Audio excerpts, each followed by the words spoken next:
Let us start. Okay, सो आज के video में देखेंगे लिटरल्स क्या है। Right, so topic would be literals. Literals पे आपके पास क्या क्या आएगी, जैसे कि डेटा टाइप पे देखे थे, integer literal, float literal, Boolean literal and complex literal.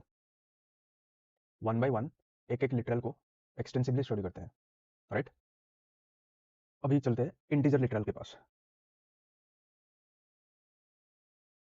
Integer literal, suppose मैंने एक वेरिएबल पे स्टोर किया 301, बी वेरिएबल लिया उस पर स्टोर किया 506, एक सी वेरिएबल लिया उस पर स्टोर किया ए प्लस बी का रिजल्ट, और एक डी वेरिएबल लिया। अभी मैंने आपको यहाँ पे इनपुट फंक्शंस को इंट्रोड्यूस कर रहा हूँ, लेकिन इसको बाद में डिटेल में देखेंगे। सपोज मैंने ऐसा कुछ लिखा कि D is equal to input enter your name. D variable पे क्या स्टोर होगी, जो आप कंप्यूटर को इनपुट दोगे एज ए टेक्स्ट। ठीक है, ये चारों वेरिएबल को कैसे डिफ्रेंशिएट कैसे करेंगे। ए में आप डायरेक्टली वैल्यू एंटर किए, बी में आप डायरेक्टली वैल्यू एंटर किए, लेकिन सी में आप ए और बी का कंप्यूटेशन को एंटर किए। ठीक है, डी में आप डायरेक्टली वैल्यू एंटर ना करके कंप्यूटर से यूजर इनपुट ले रहे हो। Right, so you are taking user input in variable d. So आप डायरेक्टली किस किस वेरिएबल पे वैल्यू स्टोर कर रहे हो, only in A and B. So these are called literals. Okay, अगर किसी भी वेरिएबल पे आप डायरेक्टली वैल्यू स्टोर करते हो तो उसको हम लिटरल्स बोलते हैं। राइट, और एक इंटरेस्टिंग चीज आपको बताता हूँ। सपोज आपको लिखना है 1,20,327, तो आप कैसे लिखोगे।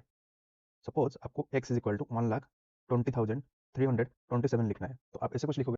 सपोज मैंने ये चाहता हूँ कि जो भी वैल्यू मैं लिख रहा हूँ उसको मैंने ऐसे लिखूँ ताकि वो क्विक रीडेबल हो।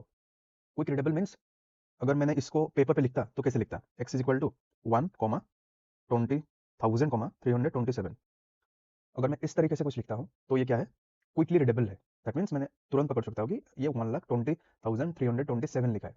लेकिन पाइथन में अगर मैं इसको लिखना चाहूँ और इसको क्विकली रीड करना चाहूँ तो क्या ये पॉसिबल है। आंसर इज यस, पॉसिबल है। लेकिन क्या मैंने ये डायरेक्टली लिख सकता हूँ आज 1,20,327? तो आंसर इज नो, आप ऐसे डायरेक्टली 1,20,327 को लिख नहीं सकते। क्यों, अगर आप ऐसे लिखोगे तो कंप्यूटर इसको आज ए टपल ट्रीट करेगा, जैसे कि मैंने आपको पहले ही बता दिया था टपल डेटा टाइप के बारे में। अगर कोई भी वैल्यू कॉमा सेपरेटेड है और आप कोई ब्रैकेट वहां पे मेंशन नहीं करते हो तो वो आज ए टपल ट्रीट होती है। ठीक है, अगर हम ऐसे लिख नहीं सकते हैं तो देयर मस्ट बी ए वे। तो कैसे लिख सकते हो। Right, let me introduce underscore. Okay, तो आप ऐसे कुछ लिख सकते हो 1_20_327। आप ये लिख सकते हो। ये आप लिखोगे तो आपका कोड कोई दूसरा या तीसरा बंदा क्विकली रीड कर पाएगा और पाइथन इसको आज ए होल नंबर ट्रीट करेगा। राइट, तो आप इसके बदले ये लिख सकते हो, इसको पाइथन एक नंबर ट्रीट करेगा। राइट, इसका मीनिंग ये है। ठीक है, क्या आप y is equal to 205 underscore लिख सकते हो। आंसर इज नो, इसका मीनिंग ही कुछ निकल के नहीं आता है, तो ये वैलिड नहीं है। ठीक है, आप क्या ऐसा कुछ लिख सकते हो, z is equal to underscore 305, ये भी आपका इंटीजर लिटरल पे कंसिडर नहीं होगा। राइट, अभी चलते हैं कंप्यूटर स्क्रीन पे और जो भी हम लोग ने थ्योरी पढ़ा उसको इंप्लीमेंट करने के लिए ट्राई करते हैं। राइट, अभी मैंने आ गया हूँ गूगल कोलैब पे, एक टॉपिक स्टार्ट करूंगा। क्विकली मैंने इंसर्ट करता हूँ एक टेक्स्ट सेल। राइट, उस पर लिखता हूँ लिटरल्स। ठीक है, इसको मैंने बोल्ड करता हूँ और एंटर हिट करता हूँ। ठीक है,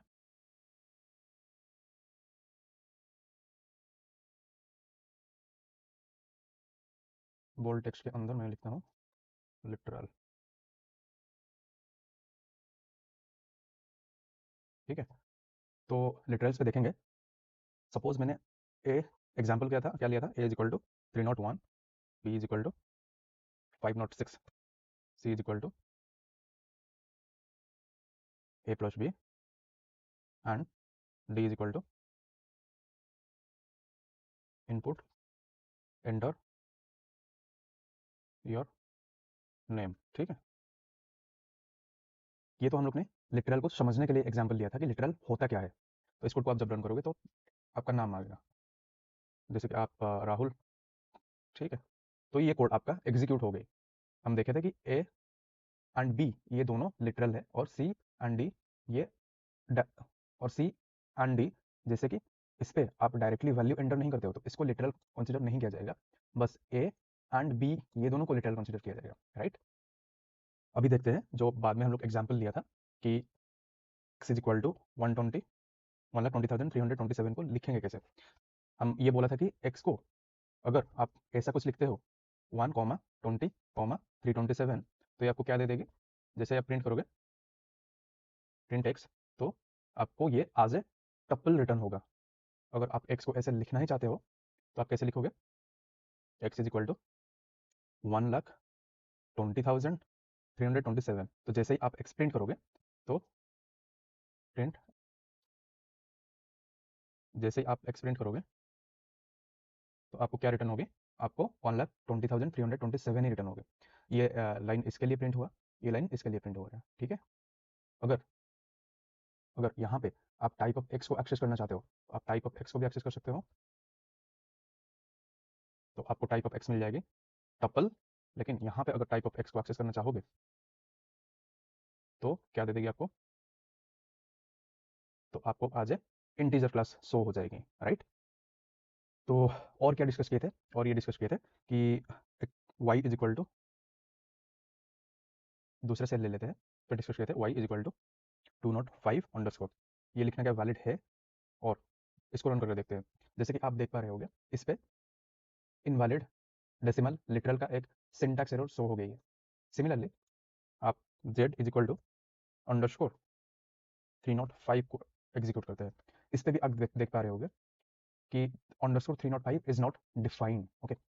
क्या आप ये दोनों में कुछ डिफरेंस मार्क कर पा रहे हो, यस, डिफरेंस है इन दोनों में, y is equal to 205 underscore और z is equal to underscore 305 में कुछ तो डिफरेंस है।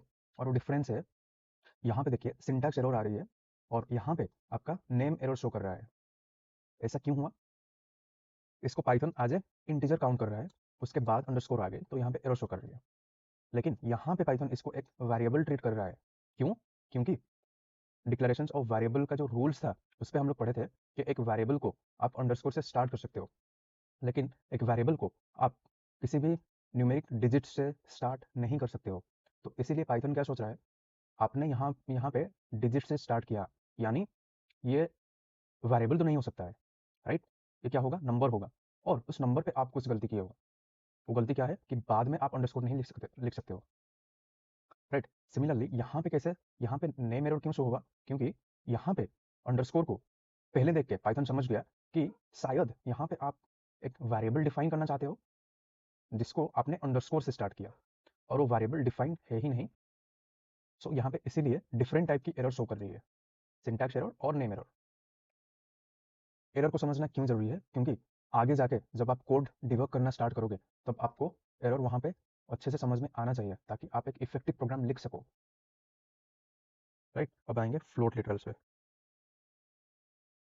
फ्लोट लिटरल्स क्या है, जैसे मैंने अभी एग्जांपल लेता हूँ, a equal to 7.5, b equal to 3.5,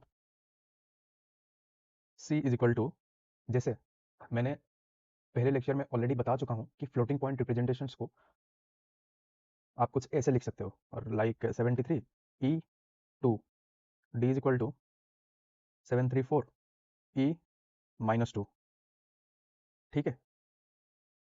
यहाँ पे अगर आप अंडरस्कोर लगाना चाहोगे तो कहाँ कहाँ पे अंडरस्कोर आप इंसर्ट कर पाओगे, राइट। सपोज आपने ऐसा कुछ लिखा इज इक्वल टू 7_3.2_5, ये क्या है, ये वैलिड है। सपोज आपने ऐसा कुछ लिखा कि 7_3 और आपने ये लिखा 7_3.2_, आपने ये लिखा 7_3._2, क्या ये चीज़ वैलिड है, ये तीनों चीज़ें इनवैलिड है, ऐसे आप नहीं लिख सकते हो। तो यहाँ पे एक कंक्लूजन है कि आप अंडरस्कोर को कोई भी 2 डिजिट के अंदर ही रख सकते हो, राइट।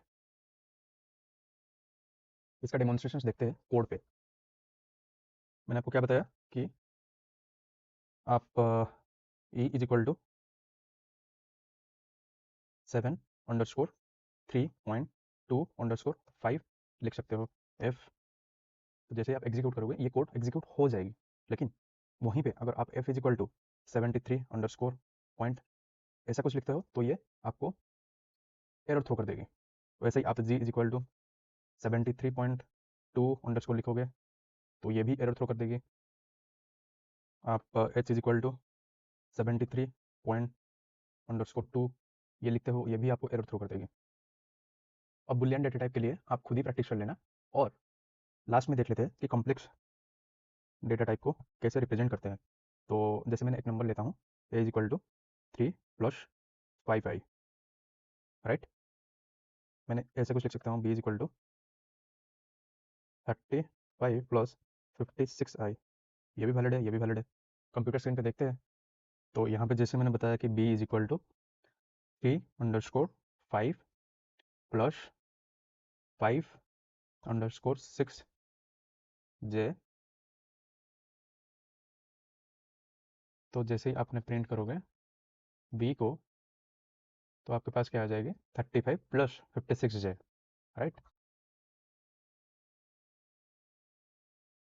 अब डिस्कस करते हैं स्ट्रिंग लिटरल, राइट।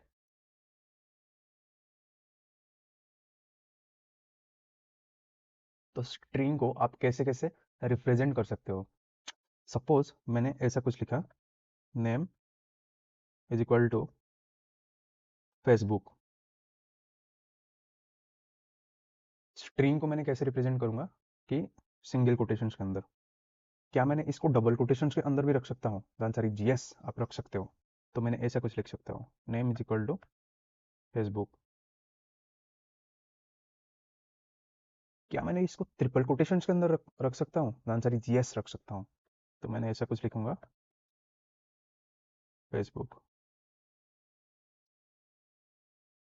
तो तीनों तरीका है मेरे पास स्ट्रिंग लिटरल को रिप्रेजेंटेशंस करने के लिए, ठीक है। अब कंप्यूटर स्क्रीन पे चलते हैं और इसका डेमोन्स्ट्रेशंस देखते हैं, ठीक है। तो मैंने क्या लिखूंगा, name is equal to single quotations Facebook. उसके बाद लिखूंगा name is equal to double quotation Facebook. उसके बाद name is equal to triple quotation Facebook, ठीक है। जैसे ही मैंने ट्रिपल कोटेशंस लिखा, वैसे ही मेरे पास ओनली फेसबुक प्रिंट होके नहीं आएगी, मेरे पास डबल कोटेशंस के अंदर फेसबुक प्रिंट होके आएगी। अभी देखते हैं इन तीनों का रिजल्ट्स, है ना। प्रिंट नेम करते हैं और नीचे भी प्रिंट नेम करते हैं, ठीक है। तो तीनों का रिजल्ट्स देखते हैं। जैसे कि आप देख पा रहे होगे कि यहाँ पे ये फेसबुक तो सही प्रिंट हो गया, ये भी सही प्रिंट हो गया, लेकिन यहाँ पे मैंने सिंगल कोटेशंस के अंदर इसको देख रहा हूँ, राइट। यानी ये वाला जो डबल कोटेशंस है, ये एक्चुअली स्ट्रिंग को रिप्रेजेंट करने के लिए यूज हो रही है, लेकिन ये जो अंदर वाली सिंगल कोटेशंस है, ये एज ए होल स्ट्रिंग जैसे रिप्रेजेंट हो रही है, राइट। तो यहाँ पे आपका स्ट्रिंग है क्या? यहाँ पे आपका स्ट्रिंग है सिंगल कोटेशन फेसबुक, दोबारा सिंगल कोटेशन। यहाँ पे आपका स्ट्रिंग है क्या? Only Facebook. और सेकंड केस पे भी आपका स्ट्रिंग क्या है? ओनली फेसबुक, ठीक है। अगर मैंने इसको कुछ इस तरीके से लिखा, राइट, लाइक फर्स्ट मैंने सिंगल कोटेशंस ऐड किया, उसके बाद मैंने डबल कोटेशंस ऐड करता हूँ, ठीक है।